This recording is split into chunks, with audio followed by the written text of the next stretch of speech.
विश्वं दर्पण दृश्यमान नगरी तुल्यं निजान्तर्गतं पश्यन्नात्मनि मायया बहिर्बोधभूतं यथा निद्रया यः साक्षात् कुरुते प्रबोधसमये स्वात्मानम् एवाद्वयं तस्मै श्रीगुरुमूर्तये नमः। इदं श्रीदक्षिणामूर्तये अशुभानि निराचष्टे तनोति शुभसन्तितं स्मृतिमात्रेण यत् पुंसां ब्रह्म तन्मङ्गलं परम् अधिकल्याणरूपत्वात् नित्यकल्याणसंश्रयात् स्मर्तॄणां वरदत्वाच् ब्रह्म तन्मङ्गलं विदुः। ओम।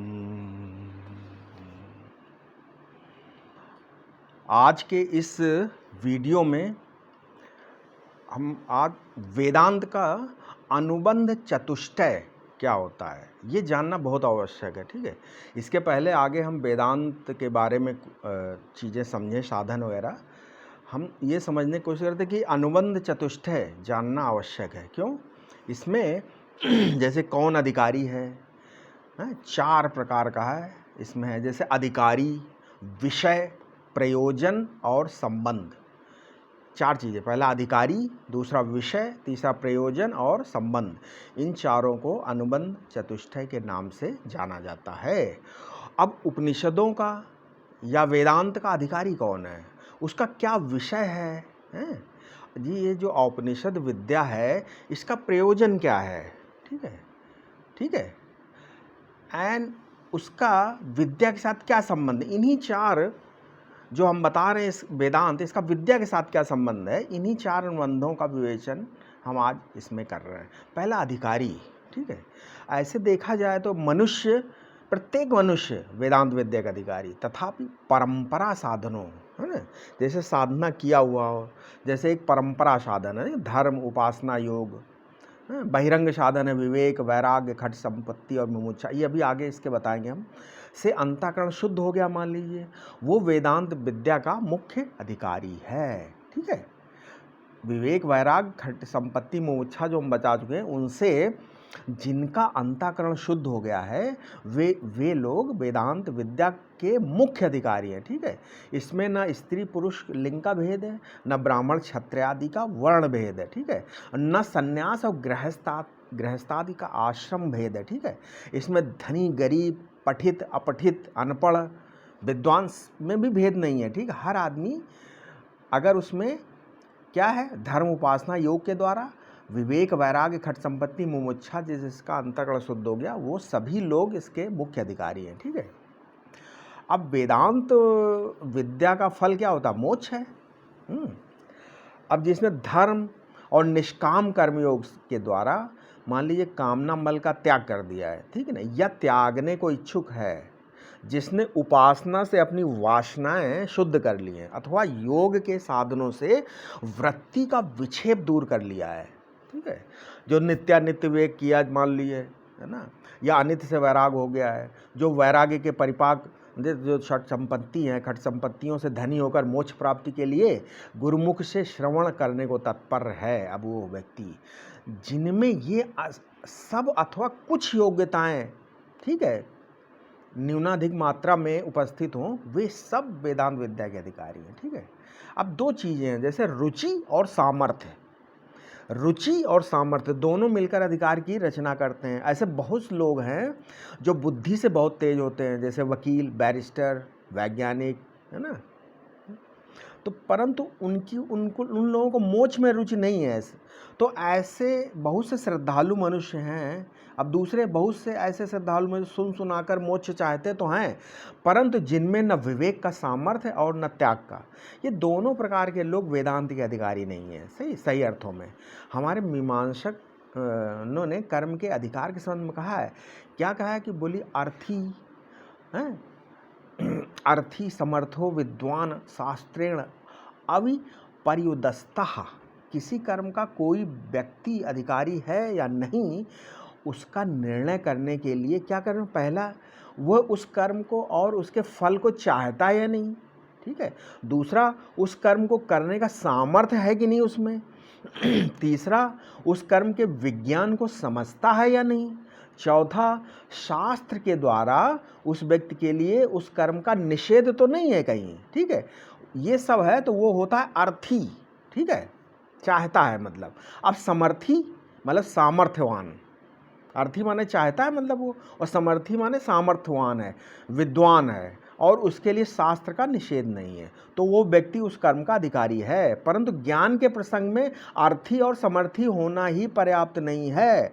अगर आप मोक्ष चाहते हो तो विवेक वैराग्य रूपी सामर्थ्य उसके पास हो। अब दूसरा हमने बताया, पहला वो अधिकारी, दूसरा हो गया विषय, ठीक है।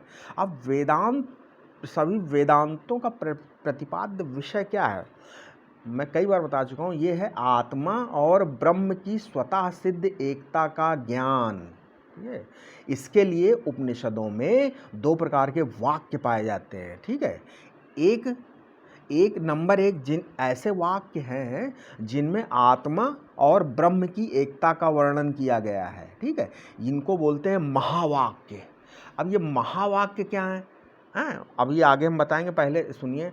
अब जैसे इसमें है प्रज्ञानम ब्रह्म, ऐतरेय उपनिषद, श्रुति बोलती है, ऋग्वेद। दूसरा अहम ब्रह्मास्मि ही, बृहदारण्यक उपनिषद, यजुर्वेद। तीसरा तत्त्वमसि, छांदोग्य उपनिषद, सामवेद। देन चौथा अयम आत्मा ब्रह्म, मांडूक्य, ठीक है, या बृहदारण्यक में भी है ये, तो इसको अथर्ववेद में। ये चारों वेदों में एक एक वाक्य है, इनको बोलते हैं महावाक्य, ठीक है।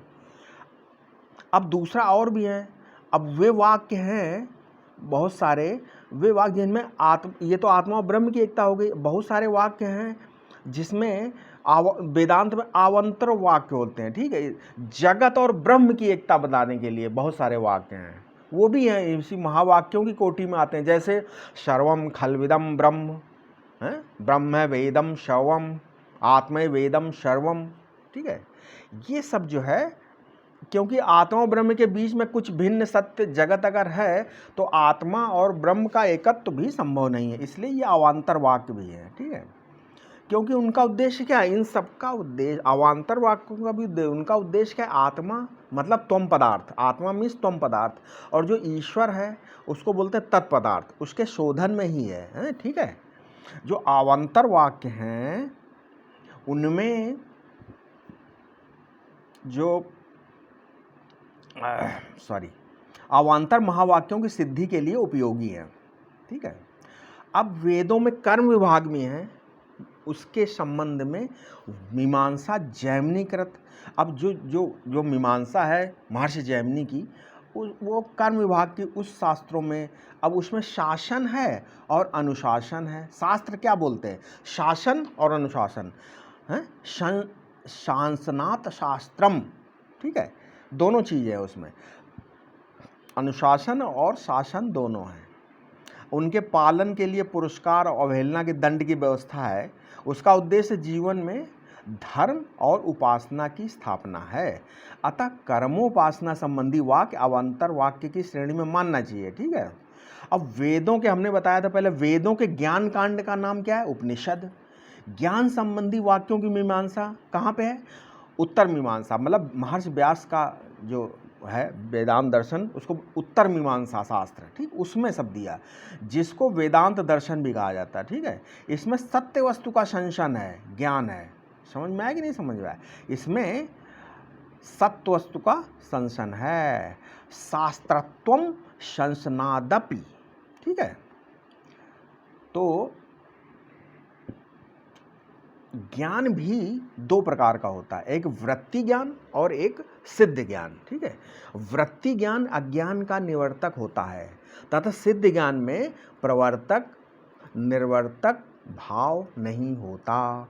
तो जो महावाक्य जन्य जो ज्ञान है वो आत्मा और ब्रह्म के भेद ज्ञान स्वरूप अज्ञान का निवर्तक है, और अज्ञान निवृत्ति के अनंतर आत्मा का जो सहज सिद्ध ज्ञान है वही मोक्ष है।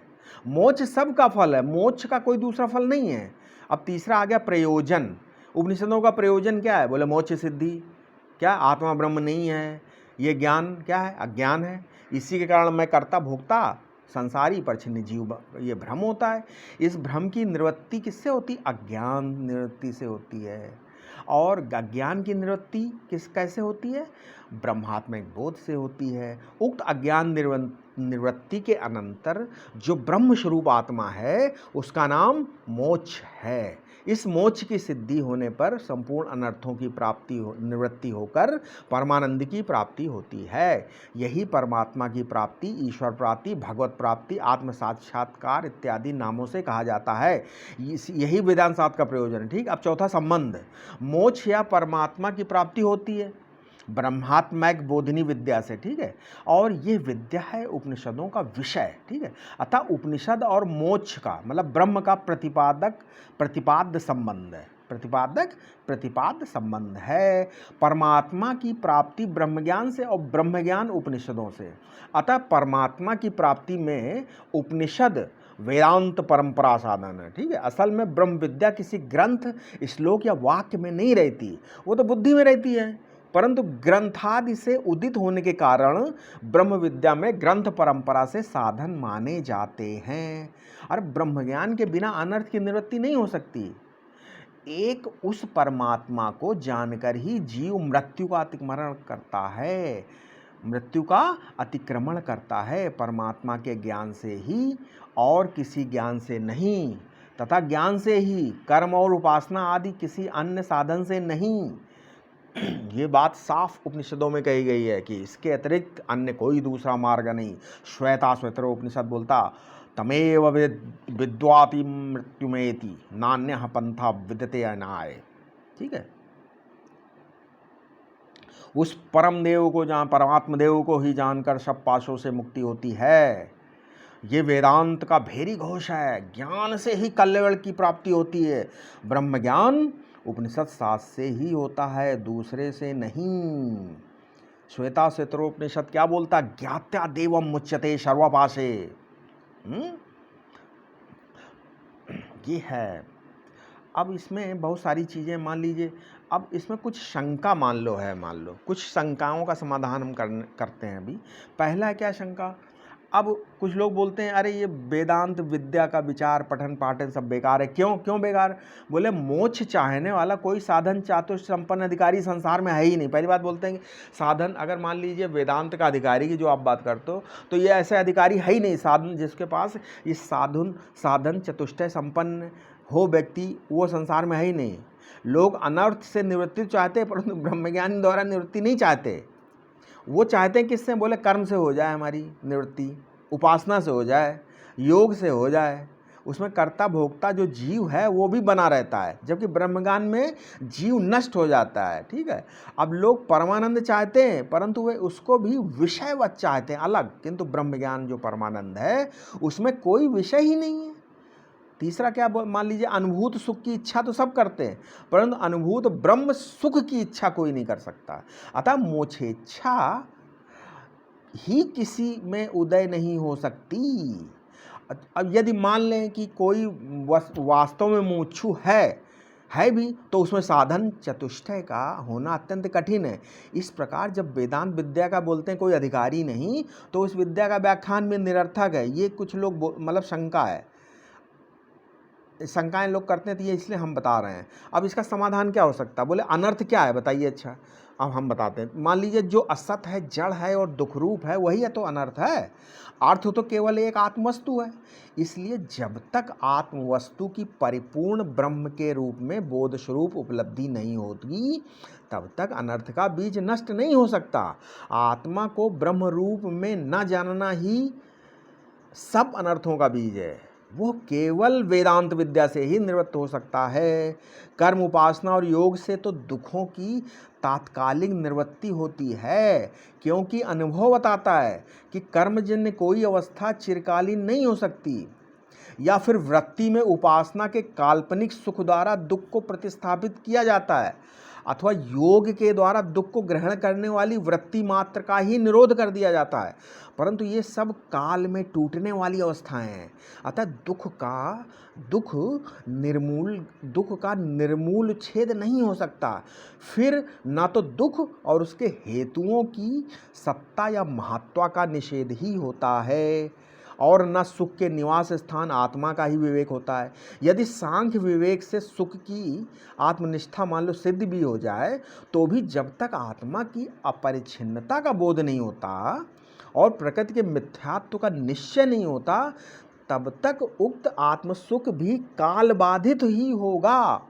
तो यही तो वेदांत है। विषय में यदि सुख होता तब तो पृथक भोक्ता की आवश्यकता होती। विषयों में जो सुख का भान होता है वह तो अज्ञानजन्य भ्रम से है। आत्मा का सुख ही कामनावासित हृदय में कामना के विषय के साथ संपर्क होने पर वृत्तिस्थ विषय में भासने लगता है और अज्ञान के सम्मुखस्थ विषय में आरोपित कर दिया जाता है। असल में वास्तव में क्या होता है, जो विषयी अपना सुख ही भोगता है, आत्म सुख का वृत्ति में प्रतिबिंबन तथा उसका ज्ञान, यही वृत्तिजन्य सुख है। वो जागृत स्वप्न की अवस्थाओं में विषय के माध्यम से भी हो सकता है, समाधि अवस्था में शांत वृत्ति के माध्यम से भी हो सकता है और सुषुप्ति अवस्था में विषयाभाव से भी हो सकता है। ठीक है, आत्मा सुख स्वरूप है। इस ज्ञान का नाम ही परमानंद है, क्योंकि इस ज्ञान के उदय से सब सुख आत्मानंद हो जाते हैं। ठीक है, सब चाहते हैं कि हमें अविनाशी सुख मिले, सर्वत्र सुख मिले, सबसे सुख मिले, बिना श्रम किए सुख मिले और ज्ञाता हुआ ही सुख मिले, भले वो विषय से मिले या निर्विषय से मिले। ऐसे विलक्षण सुख का नाम ही तो ब्रह्म सुख या परमानंद या मोक्ष सुख है। इसलिए प्रत्येक मनुष्य असल में चाहता तो मोक्ष सुख ही है, किंतु अज्ञान से वो विनाशी, परछिन्न और अपने से भिन्न विषयों में ढूंढता है विषयों में। इस प्रकार वेदांत की दृष्टि से सब मनुष्य मुमुक्षु हैं, चाहे उन्हें इनका ज्ञान हो चाहे ना हो। समझ आ गए। अच्छा, रही बात साधन चतुष्टय संपन्न मुमुक्षु की, वो ठीक है, ये ठीक है कि ऐसे मुमुक्षुओं की संख्या थोड़ी है, बहुत कम है, परंतु उनका अभाव नहीं है। संसार में 4 प्रकार के मनुष्य होते हैं, विषयी, पामर, जिज्ञासु और मुक्त। अब इसमें विषयी लोग हैं जो शास्त्र के अनुसार इस लोक और परलोक के सुख भोगते हुए शास्त्र अनुसार धर्म बरतते हैं। ठीक, ये लोग वेदांत के फल में रुचि नहीं लेते, अतः ये वेदांत के अधिकारी नहीं, विषयी। अब पामर वे लोग हैं जो संसार के भोगों में मस्त हैं, भले वे शास्त्रज्ञ हों या ना हो, ये जरूरी नहीं है। ठीक है, ये लोग भी वेदांत के अधिकारी नहीं, क्योंकि इनमें भी सामर्थ्य नहीं है। अब मुक्त पुरुषों का मोक्ष रूपी प्रयोजन सिद्ध हो चुका है, इसलिए उनके अधिकार अनाधिकार का प्रश्न ही नहीं है। ठीक है, अब मोक्ष लोग जैसे मुक्त पुरुष है, उनका अधिकार अनाधिकार का प्रश्न, क्योंकि उनका प्रयोजन सिद्ध। अब बचे जिज्ञासु। देखा जाए तो जिज्ञासु वे ही वेदांत विद्या के अधिकारी हैं। ठीक है, जिज्ञासु की विषय सुख में अलम बुद्धि नहीं होती, उन्हें तो परिणाम में, भोग में, अर्जन में सारे सुख भी दुख ही नजर आते हैं। उनकी दृष्टि में शरीर पूर्वकृत धर्माधर्म का फल है। राग द्वेष निवृत्ति के बिना धर्माधर्म जन्य आवागमन का चक्र समाप्त नहीं हो सकता। राग द्वेष का आधार भेद ज्ञान और अपने में कर्तृत्व भोक्तत्व है। ठीक है, अब क्योंकि भेद और कर्तापन भोक्तापन की भ्रांति अपनी आत्मा के ब्रह्मत्व के अज्ञान से होती, अतः जिज्ञासुओं की प्रवृत्ति वेदांत विद्या में अवश्य होती। इसलिए विद्या का व्याख्यान जो ब्रह्म विचार वो सार्थक है। अब दूसरा शंका के लोग करते हैं कि ब्रह्म विद्या का प्रयोजन मोक्ष की सिद्धि है और वो ब्रह्मात्मक बोध से होती। ठीक है, परंतु मोक्ष नित्य है कि अनित्य? और यदि अनित्य बोलते हैं, अगर अनित्य है तो अनित्य से वैराग होना चाहिए, अनित्य मोक्ष की आवश्यकता ही नहीं है। और यदि मोक्ष नित्य है तब तो साधन जन्य नहीं होता। समझ गए, क्योंकि नित्य वस्तु को प्राप्त करने के लिए साधन की बोलते आवश्यकता ही नहीं है। उस दशा में शास्त्र विहित सब साधन आवश्यक सिद्ध होंगे। अब यदि कहो कि ब्रह्म ज्ञान की तो सार्थकता है ही, तो ये भी संभव है कि जब बंधन से अज्ञान सिद्ध हो, परंतु आत्मा जब ब्रह्म ही है तब उसमें अज्ञान और भ्रम की उपस्थापना करना हास्यास्पद ही है। असल में आत्मा ब्रह्म नहीं है। जैसा अब इसमें क्या एक बात है, आत्मा ब्रह्म असल में आत्मा ब्रह्म नहीं है, जैसा प्रत्येक व्यक्ति सहज अनुभव भी है, जैसा शास्त्रों में दोनों का भेद भी बताया गया। जीव अल्पज्ञ परिच्छिन्न संसारी है और ब्रह्म सर्वज्ञ परिच्छिन्न सर्वशक्तिमान है। बंधन भी प्रत्येक जीव का सहज अनुभव है। अतः बंधन सत्य है, लोग बोलते हैं। बंधन की निवृत्ति ज्ञान से नहीं हो सकती, लोग बोलते हैं। ये कर्म उपासना योग की अपेक्षा रखता, अतः ब्रह्म विचार निरर्थक है, वो लोग बोलते हैं। अब इसका समाधान हम बताते हैं, ठीक है। शंका जो हुई, मोक्ष नित्य है फिर भी, ठीक है, इसके लिए जो साधन शास्त्र में वर्णित हैं वे व्यर्थ नहीं है। मोक्ष आत्मा का अपना स्वरूप ही है, अन्य नहीं। हम कहीं बंधे नहीं, ठीक है। बंधन एक कल्पना है, भ्रम है। विचार करके देखो कि बचपन से अब तक हम कितनों के साथ बंधे और छूटे हैं। धन के साथ बंधे, चला गया। स्त्री पुत्र मित्र सबके साथ अपने को बंधा समझते रहे, किंतु सब बदलता गया। इनके आने पर बंधन का भ्रम होता है, पर ज्यों के त्यों हैं, हमें कोई बांध नहीं सका अभी तक। देखा आपने, सपनों के समान ये आते जाते रहते हैं, ठीक है। और मोक्ष अपना सहज स्वरूप है। अपने स्वरूप भूत मोक्ष की प्राप्ति में जो प्रतिबंध है, बंधन का भ्रम है उसे, ठीक है जी। बंधन का जो भ्रम है उसे दूर करने के लिए साधन की आवश्यकता, और इसलिए शास्त्र की सार्थकता है। मोक्ष को उत्पन्न करने की साधन की आवश्यकता नहीं है, अन्यथा मोक्ष भी निश्चित रूप से अनित्य हो जाएगा। भगवान श्री शंकराचार्य क्या कहते हैं? रोगारतस्यैव रोग निवृत्तो स्वस्थता, मतलब स्वास्थ्य हमारा स्वरूप है, किंतु सर्दी गर्मी से, वात पित्त कफ से के प्रकोप से या किसी कारण शरीर में रोग आ गया तो उसके निवारण के लिए औषध लेंगे कि नहीं लेंगे। स्वस्थ तो हम रोग से पहले भी थे और रोग निवृत्ति के बाद भी रहेंगे। इसी प्रकार मोक्ष अपना स्वरूप है, उसमें जो बंधन का भ्रम आ गया है उसे दूर करने के लिए ब्रह्म ज्ञान की आवश्यकता है। ब्रह्म ज्ञान के लिए ब्रह्म विचार की आवश्यकता है, और शास्त्र ब्रह्म विचार रूप है, अतः शास्त्र की आवश्यकता है। शास्त्र में वर्णित सभी साधन परस्पर ब्रह्म ज्ञान में सहकारी हैं। ये वर्णन पहले मैं कर चुका हूं मैं, ठीक है। अब सीधा प्रश्न हम पूछते हैं आपसे, तुम दुखी हो या नहीं? सीधी बात।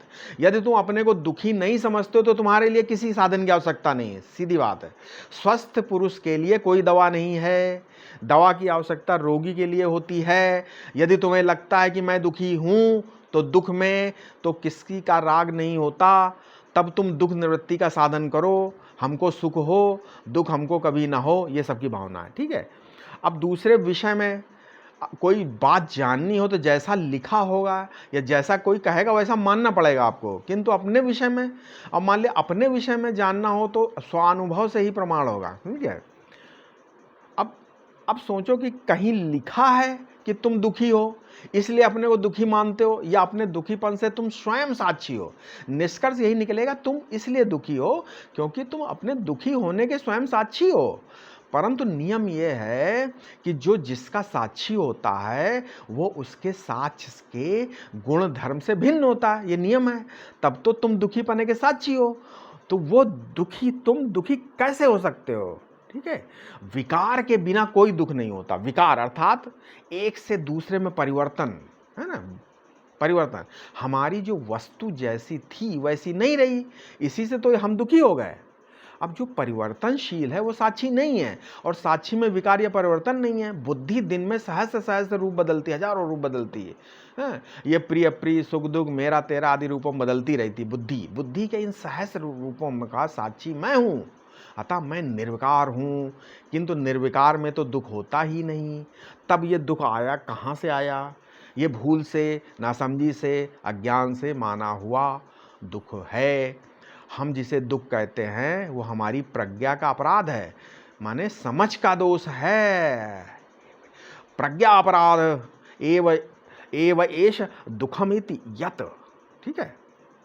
अब कोई व्यापारी अपना पूरा हिसाब देखे कि बिना केवल आज के हिसाब को देखकर घाटा नहीं मान सकता ना। पूरा हिसाब देखो पहले, आज ही का खाली एक दिन का अकाउंट थोड़ी देख के दुखी हो जाओगे, ये उसका समझ का दोष है। उसी प्रकार हम अनादि अनंत अपनी आत्मा साक्षी को तो देखते नहीं कि वो नित्य बुद्ध शुद्ध बुद्ध मुक्त है। ब्रह्म ही है। अब बस एक शरीर के विचार से अपना पूरा हिसाब मान लेते हैं, बस यही भूल है। ठीक है, यदि अज्ञान से दुख ना होता तो ज्ञान से दूर नहीं हो सकता था। इसका मतलब ये अज्ञान से ही दुख है, ये नियम है, हम बता रहे हैं आपको। अगर अज्ञान से दुख ना होता तो ज्ञान से दूर नहीं हो, ये नियम है। तो जो वस्तु अज्ञान से होती वो होती ही नहीं, और जो वस्तु ज्ञान से मिट जाती वो कभी कभी थी नहीं। रस्सी में, रस्सी के अज्ञान से सर्प दिखता है और रस्सी के ज्ञान से सर्प नष्ट हो जाता है, अतः वो सर्प है ही नहीं। उसी प्रकार साक्षी के ब्रह्म स्वरूप के अज्ञान से साक्षी में दुख, परिच्छिन्नता, अल्पज्ञता आदि प्रतीत होते हैं, और उसमें ब्रह्मत्व के ज्ञान से वे सब नष्ट हो जाते हैं। ठीक है, अतः दुखादि की भी वस्तुता है नहीं, केवल दुख का भ्रम हम में होता है। वेदांत भ्रम निवर्तक ज्ञान को भी कल्पित बताता है। जैसे अविद्या कल्पित है, वैसे ही अविद्या निवर्तक ज्ञान भी कल्पित है। कल्पित की निवृत्ति कल्पित से होती है। विचार सागर में क्या लिखा? आपस में समसत्ता जिनकी, लक्ष्य साधक बाधकता तिनकी। किसी वस्तु का वर्णन करो, ऐसा कहना पड़े कि मुझे ऐसा प्रतीत होता, नहीं, इसके अतिरिक्त और कोई भाषा नहीं है। अब मान लो कोई वस्तु का, मान लीजिए मेरे सामने ये पेन रखा हुआ है, तो हम इसको कैसे बोलेंगे? हम ये बोलेंगे मुझे ऐसा प्रतीत होता कि, मुझे ये प्रतीत होता कि ये पेन रखा है। इसके अतिरिक्त कोई भाषा नहीं है बोलने की। सृष्टि का कारण, प्रलय का स्वरूप, ईश्वर, प्रकृति, किसी का भी वर्णन करो, यही कहना पड़ेगा कि मुझे ऐसा प्रतीत होता है। इसी तरह ये बंधन भी प्रतीत होता है, और मोह और मोच भी, सुख भी प्रतीत हो रहा, दुख भी प्रतीत हो रहा। इस प्रतीति को जब हम सच्ची मान लेते हैं तब सुखी दुखी होते हैं। भेद प्रतीति के ज्ञान को हम पहले सच्चा मान लेते हैं, फिर अच्छा बुरा मानते हैं, तत्पश्चात क्या होता है? प्रिय अप्रिय मानते हैं, और फिर प्राप्ति और त्याग का प्रयत्न करने लगते हैं। इस प्रकार हम भेद प्रतीति में इतने निमग्न हो गए कि वो सत्य बन गई, और राग द्वेष बदमूल हो जाते हैं। ठीक है, आत्मदेव तो सर्वथा शुद्ध और आनंद स्वरूप ही हैं। आनंद के संबंध में 5 बातें मन में बिठा लो। पहला, आनंद का कोई कारण नहीं होता। बहुत इंपॉर्टेंट चीज बता रहे हैं। आनंद के संबंध में 5 बातें क्या बिठा लीजिए अपने मन में। पहला, आनंद का कोई कारण नहीं होता, अर्थात आनंद उत्पन्न नहीं होता, उत्पन्न हुआ आनंद नाशवान होगा, अतः आनंद नित्य है। दूसरा, आनंद का कोई कार्य नहीं होता, अर्थात आनंद सबका फल है, आनंद का कोई अन्य फल नहीं, अतः आनंद अपरिणामी निर्विकार है। तीसरा, आनंद का कोई प्रतिस्पर्धी नहीं होता, जैसे कि सुख का प्रतिस्पर्धी दुख होता है, इस अर्थ में आनंद सुख से विलक्षण है, अतः आनंद अद्वितीय अथवा पूर्ण है, आनंद का कोई विजातीय नहीं है। चौथा क्या है? आनंद में सजातीय भेद नहीं है, अतः सर्वत्र आनंद एक ही है, भले वो किसी भी प्रकार, किसी भी उपाधि से प्रकट हो। खट्टा खाने से आनंद एक, मीठा खाने से आनंद दो, ऐसा नहीं। विषय भेद से आनंद में भेद का आरोप होता है, पर आनंद तो एक ही है। आनंद में स्वगत भेद भी नहीं होता, कम आनंद, अधिक आनंद, गाढ़ा आनंद, ऐसा नहीं, हल्का आनंद। ये वृत्ति का है, आनंद का नहीं। आनंद कभी परोक्ष नहीं होता, आनंद रूप से अज्ञात रूप से आनंद कभी नहीं होता। ठीक है, अर्थात आनंद कभी अज्ञान से ढकता नहीं है। आनंद सबका सबसे बड़ा प्रेमास्पद है, हम आनंद से ही प्यार करते हैं। ठीक है, अब नारद इसीलिए नारद भक्ति दर्शन में प्रेम के लक्षण में भी वहाँ क्या बोला? बोले तत्सुखे सुखित्वम, है, उससे उसके सुख में सुखी होना। ठीक है, कहा गया वहाँ सुखित्वम, सुखी होना, आत्मगामी होना ही है। आनंद अन्य नहीं, आप ही आनंद हैं। अब सोचो पुरुषार्थ कहाँ है? अब आप अपने पुरुषार्थ आप स्वयं हैं, अपने आप को छोड़कर और कुछ पाना नहीं है, और अपना आपा नित्य प्राप्त है, परंतु ये ज्ञात नहीं है। बस यही भूल है, ज्ञात हो गया बस दुख निवृत्ति हो गई, मोक्ष हो गया। ज्ञान से नित्य प्राप्ति की ही प्राप्ति होती है।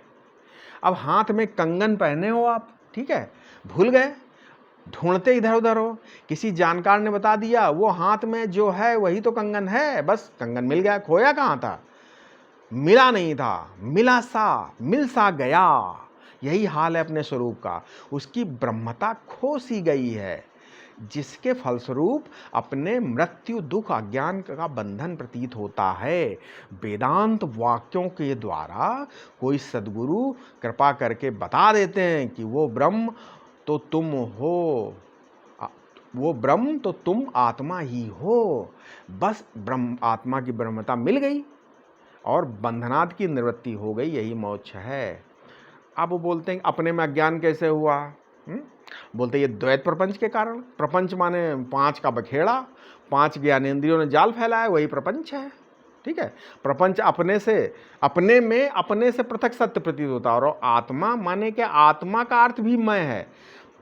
जहाँ जहाँ आपको मैं की भ्रांति हो सकती है, ठीक है, वह आत्मा शब्द का अर्थ हो जाएगा। मैं का अर्थ ये स्थूल शरीर, लेकिन शरीर को मेरा भी कहते हो, कहते हो नहीं कहती? अभी स्वप्न का विचार करोगे तो स्थूल शरीर मेरा हो जाएगा? नहीं हो जाएगा। सुषुप्ति का विचार करोगे तो सूक्ष्म शरीर भी मेरा हो जाएगा। अगर शुद्ध अहम साक्षी का विचार करो तो कारण शरीर भी मेरा हो जाएगा। ठीक है, तो वैसे ही आत्मा अब संपूर्ण विषय में जो व्यापक है, सब विषयों का जो प्रकाशक ग्रहण करने वाला है, सब विषयों को जो अपने में समेट लेता है, खा जाता है अपने में, जिसका भाव सदा बना रहता है, उसको आत्मा कहते हैं। ये चारों बातें अपने में हैं और ये आत्मा आनंद स्वरूप है। वहाँ जहाँ अपने से भिन्न आनंद लेना है, वहाँ तो कर्ण की, इंद्रियों की आवश्यकता है, परंतु स्वरूपभूत आनंद के आस्वादन के लिए किसी कारण की आवश्यकता नहीं है, किसी इंद्रिय कर्मेंद्रिय की आवश्यकता नहीं है। न तस्य कार्यम करणम च विद्यते। ठीक है, शांत विक्षिप्त सविषयक निर्विषयक आदि वृत्तियों की भी आवश्यकता नहीं है। वहाँ सब वृत्तियों का प्रकाशक आत्मा है। अतः आनंद, आत्मानंद करण सापेक्ष नहीं है। इसी से उसके लिए प्रयत्न की भी आवश्यकता नहीं है। ठीक है, अब ये जो प्रपंच है, द्वैत प्रपंच, इसका उपशम होना चाहिए। मात्र उपशम के लिए, इसी उपशम के लिए साधन है। उपशम होते ही स्वस्थता प्राप्त हो जाएगी और अपने स्वरूप निर्माण के लिए कोई साधन नहीं। वैसे दे स्वरूप निर्माण के लिए साधन नहीं है, ये प्रपंच उपशम के लिए साधन है। ठीक है, अतः ब्रह्म वेदांत विद्या का प्रयोजन अपने स्वरूप का अद्वैत बोध ही है। प्रपंच का उपशम कर्म, उपासना, योग आदि साधनों से नहीं हो सकता। क्यों नहीं हो सकता? क्योंकि द्वैत प्रपंच अविद्या की कृति है, अतः विद्या से ही इसका उपशम होगा। दुख दो प्रकार का है, एक तो वस्तु के कम अधिक होने का और दूसरा मन की परिस्थिति बदलने का। इसमें भी सभी विचारवान ये मानते हैं कि वस्तु सुखद, कोई वस्तु सुखद या दुखद नहीं होती। अविद्या के कारण हम जिन वस्तुओं से अपना संबंध जोड़ लेते वही सुख दुख देती है। ठीक है, अब ये अहंता, प्राकृत अहंकार तो वो सुषुप्ति में भी रहता है। उस समय श्वास चलती है कि नहीं, नक केश बढ़ते हैं कि नहीं, अन्न पचता है कि नहीं, अर्थात अहंकार उस समय भी गाढ़ी निद्रा सुषुप्ति में भी क्रियाशील रहता है। ये अहम दुख का हेतु नहीं है, दुख का हेतु तो अस्मिता है। ठीक है, आत्मा है चेतन दृष्टा और अहंकार है प्राकृत। जब हम दृष्टा और दृश्य का विवेक आगे बताएंगे, अलगाव नहीं कर पाते, तभी अविद्या के कारण प्राकृत अहंकार के साथ हम एक हो जाते हैं कि अहंकार को ही अपना स्वरूप समझने लगते हैं। इसी को अस्मिता कहते हैं। यही चिज्जड़ ग्रंथि है, बोलते हैं ना चिज्जड़ ग्रंथि। इस अस्मिता रूप ग्रंथि से फिर राग द्वेष और अभिनिवेश रूपी ही जो है क्या बोलते हैं, क्लेश होते हैं। ठीक है, असल में दुख देते हैं राग और द्वेष। ठीक है, प्रकृति में, प्रकृति से जैसे पुष्प उगता बढ़ता है वैसे शिशु भी पैदा होता है, समझ गए? तो अविचार से हम इतने खो गए हैं कि अपने मुक्त स्वरूप को, दृष्टा स्वरूप को भूल गए हैं। अब आगे हम अगले वीडियो में बताएंगे साधन क्या क्या है, साधन की क्या आवश्यकता है। ठीक, क्या कितने प्रकार के साधन वेदांत में मान्य है। ओम शांति।